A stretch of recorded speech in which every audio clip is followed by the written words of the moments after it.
And we are alive and well in the heartland of the grand United States here. How are you this morning, Barrett?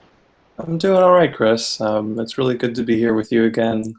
I know we had a couple of weeks off here, but and you said that, like the grand heartland of the United States. I remember hearing a spiritual talker talking about how Chicago is a little bit like the heart chakra of the country, and I kind of thought that was deep. There's a certain heartbeat that flows through this neck of the woods, and ultimately, I guess it really flows everywhere. But uh, I always like that analogy. Yeah, we are the hub of America with a rail hub, and for many years we were the airline hub, although they've had to break that apart, and now we have a dozen hubs around the country. But it does seem like everything either comes to Chicago or goes from Chicago, and that is inspiration for poetic people like Sandberg to have these beautiful poetic tributes to this place right at the base of uh, the Great Lakes, second largest lake, I guess. Michigami is the second largest lake, and an area that is uniquely its own creature. Um, and it definitely has been a huge magnet for migrating peoples from all over the world. We have a huge Chinese community, Asian population, Eastern European population, Western European population, and my people were all here first. Well, my people didn't come through till later. My dad's side is all Swedish Americans, and they did all settle in Chicago about 100 years ago. Mm-hmm. Um, but yeah, you're right. The Native Americans definitely, they win the competition. Yes, although I'm not quite sure if there's a prize for winning or not. I think sometimes when you win, you walk away with uh, a certain amount of gratification, but little else is Hmm. earned from that. And that really is, again, the central theme that we are discussing here is gratifying the ego's needs. Boy, the ego is just always there with a bowl and a spoon saying, I want more. And, we keep trying to appease it, and then when things get really ugly, we keep trying to rescue it and save it from danger and not allow it to be embarrassed. And ultimately, we sacrifice so very, very much for the sake of something that is so ephemeral that it's, most of our egos can't remember what they were doing a week ago, much less a month ago or a year ago. And so that shows you how fleeting this thing is that we have created, that we are constantly struggling to support, and yet ultimately, at some point, will completely vanish, and we'll be left with the awareness that the only thing that's here is God, which is beyond the confines of the ego's limited vision. Yeah, yeah. The ego really is a harsh mistress, and very demanding in the sense of always wanting the next thing, like you were just saying, never being satisfied, always asking for um, something else. Even if we achieve that thing that seems to be the prize, um, that sense of satisfaction is very fleeting. Maybe it lasts an hour or a day or a week, but very quickly, all of a sudden, we're wanting the next thing. We're wanting more and more, and these are the shifting sands of time that we don't we don't really ever find what we're looking for. And I think that fits right in with today's theme that we're talking about, which again is one of the 10 characteristics of the teachers of God. which are listed in the manual at the back of Course in Miracles. Today we're on number 7, which is generosity. And it's a really different kind of generosity because it's generosity of spirit. It's a generosity of love, a generosity of kindness. And it's all these things that when we give them, we actually have more of them. As we let go of them, we find that they are securely in our hands. So it's a very different idea of giving and receiving that the Course talks about over and over again. That giving and receiving are really one in truth. That all of the things that ultimately matter, that the more we give them, the more we keep them. And I think it's helpful for us to remember that when we're clinging to things that are not like that, when we're holding on to these temporal physical things that we think are going to make us happy, to remember that what we really want is more of this this truth, this stable foundation that is beyond all of the shifts and the changes. Absolutely, yeah. One of the things that happens with, literally everything that the Course discusses is it causes us to pause and contemplate living in spirit as opposed to living in a very materialistic fashion. And forgiveness, as well as generosity, are two excellent examples of how, the ego can be very, very generous and always makes a claim to sacrifice. If I am generous to you, I am sacrificing myself. I am overextending myself, and you are, in a position so that you must be appreciative of that. You must humble yourself and recognize that sacrifice. That same condition goes with the materialistic vision of forgiveness.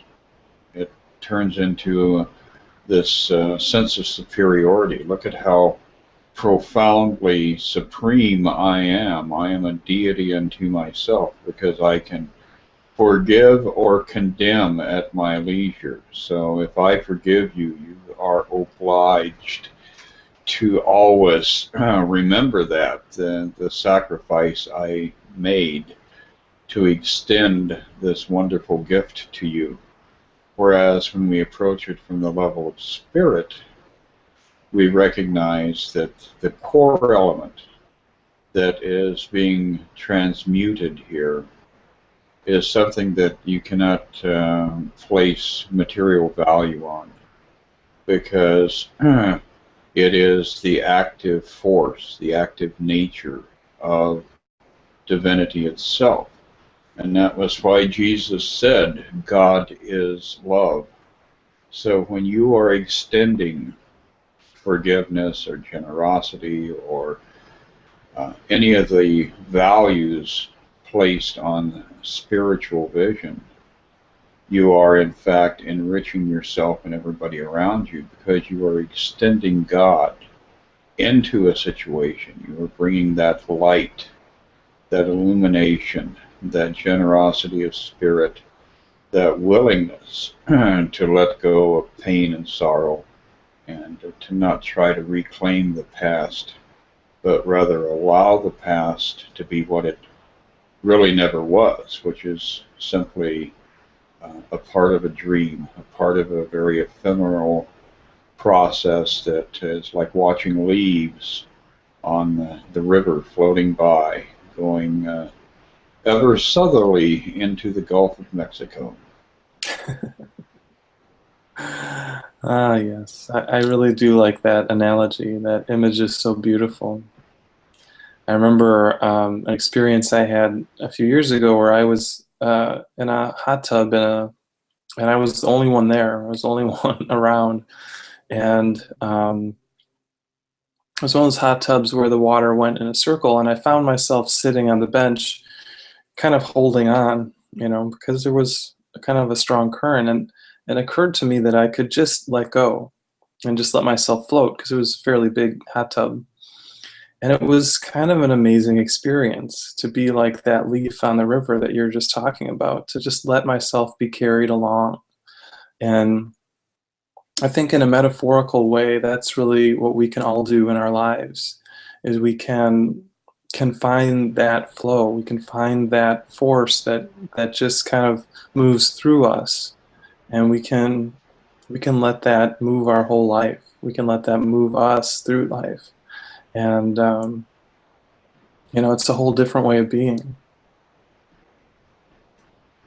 Yeah, it absolutely is. And one of the other things that comes up around this idea of generosity is it takes us back to that realization that in actual fact there's only one of us here.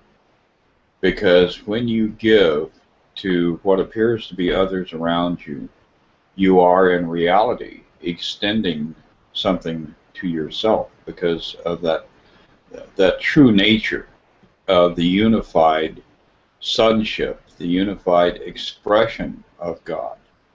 The child of God may be, infinitely reflective in multiplicity. In other words, the unimaginably vast expression of individuality is still contained within the one. And that's something that's really a stumbling block, I think, for a lot of us. We imagine that when we are swearing at somebody on the freeway because they cut us off in traffic, or when we are, getting revenge for something that was done to us by an act of revenge, we imagine that it's just happening to them. We're getting even with them. And the reality is, all of this circles back around to that one unified being that we all are. And so we end up paying over and over again. And I see a lot of people that, I end up having discussions with who say, well, I don't know why this happened. This came out of nowhere. But then you go back 3 weeks later or 3 weeks earlier, and they were filing lawsuits and plotting against their neighbors and setting up situations where they were feeling vindicated. And so it's so very, very important to recognize when you're feeling vindictive and when you're believing the illusion that there is separation, that you don't go off the deep end, because whatever act you take against anyone else, anywhere in the universe, is going to come through your own back door and be a manifest reality for you to have to deal with on one level or another. Yeah. I mean, this is kind of a crazy world we live in. There's all kinds of conflict and all kinds of pain, and it is very tempting to contribute our part, to act out, or to have thoughts or deeds that come from selfishness or bitterness. And I would say it takes practice for us to be able to say it's not really helpful. Even if it feels good in the moment to kind of slap back at someone. Like you said, if there's only one of us, we're really kind of slapping ourselves, which reminds me of when I was a kid, and you'd sometimes with your brother or whatever, you'd take their hand and you'd kind of like, pretend that you're hitting yourself and say, why are you hitting yourself? It's kind of silly, but really, when we look at it, this whole world is kind of silly.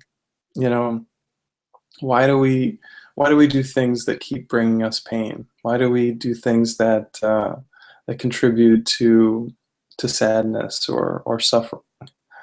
In the end, we can make a different choice, but it is a very individual thing. Even though we're part of the one, we have to make that decision.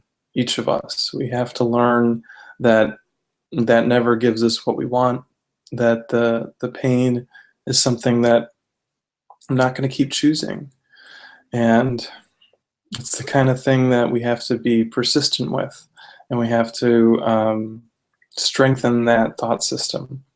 So that's why it says at the very beginning of the text that miracles are habits, because it takes practice for us to reinforce this idea, for us to begin to see with this kind of vision and to say that this is all I want to see with. So just stick with it wherever you are. I think that's one of the most helpful things, is this idea of persistence, because it can be tempting to kind of just say, okay, I'm done. But that's kind of one of the ego's tools, is for us to try to just say we've had enough and just give up. In the end, this patient, steady kindness will really melt any sort of hard pain or suffering that all of us are experiencing. And that is the guarantee. That is a guarantee. So know that love doesn't really have a competitor, that in the end there was never anything that opposed it, but we believe that there was, and we can choose again for that wholeness and for that happiness. Yeah, that is one of the things that occurs to me over and over again as, I'm taking this journey with life and consciousness, is that how profoundly blessed we are in our true reality. Because what if God had been a dualistic psycho created in man's image and likeness rather than in the state of perfection that it exists in? That would have created, an eternity of living like we currently are living. And if you think that would be a good outcome, then, pick up the newspaper or turn on the television, and you can see how profoundly warped this realm is, and how astonishingly blessed we and everyone else are in that sense of knowing our truth and realizing that we do exist in an environment that is so abstract, so alien to this material world that we experience, that there is no way to communicate how profoundly different those two realms actually are. And it is interesting that, in the more mundane levels of religion, they're always trying to give you a vision of what it is you're aspiring to. In Christian theology, there's, the mention of this palatial realm where the streets are paved with gold. For followers of Islam, especially a lot of the men, when you land in heaven, you have 72 virgins awaiting you. And you see how trying to convey the idea of the ecstasy of supreme perfection could be paralleled in this material realm. This realm falls so very, very short of anything that could possibly be put into words. So you really have to keep working in that meditative space, going into the silence, allowing that connection to occur, and then realizing that feeling the depths of love is a very mystical journey, because you really can't translate it into human terms. But the more you experience it, the more you realize how, profound and real it actually is. And getting back home then becomes the driving vision for all of us who are still stragglers here in this realm of bang and blame. Yeah. And I think kind of along with that thought, it's helpful just to remember that no matter what any of us are going through, the the outcome is already secure. You know, our remembrance of our oneness with God is not in question. You know, it may happen a little sooner, it may happen a little later, depending on the choices that we make. But our achievement of that final outcome is not up for debate. It's not something that we can avoid. Um, and I think that thought is kind of reassuring as we're still going through our lives and we're still feeling challenged and struggling in certain areas. To know that that love has never really left us, even if we've left it, you know, from our perspective. Um, it's still there for us, and all we need to do is keep peeling back these layers of these false ideas, and the awareness of that truth is certain. It absolutely is. Well, Barrett, next week we will be looking at patience.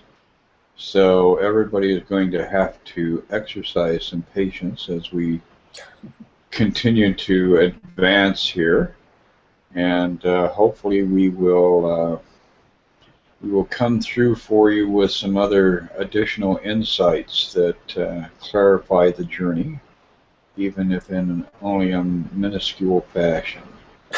So Yes, anyway, be patient, but just don't hold your breath. That's not what we advise. exactly. When you start, slipping out of consciousness and realize your lips are going blue, it's probably a good idea to release, let go. Anyway, I'll see you in a week. It was Sounds great good. chatting with you, Barrett. Yeah, it was really good talking with you today, Chris. Bye. Bye.